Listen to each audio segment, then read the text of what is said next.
زما لیډر یونیورسټي جوړوي، ستا مشر ځان ته پالیسي جوړوي، ستا لیډرانو محلونه جوړ کړل، زما غمخوار اسپتالونه جوړ کړل، ستا شرمخانو پاکستانو خوړو، عمران عوام لپاره ځانو خوړو.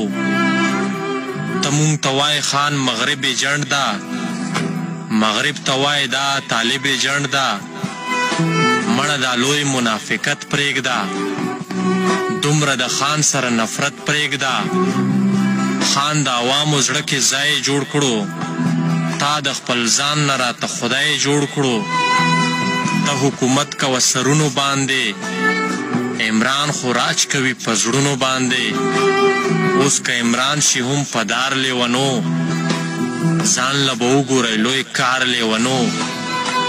یو انقلاب ملک کې ضرور راغلو، ناصره هر چا کې شعور راغلو، ناصره هر چا کې شعور راغلو.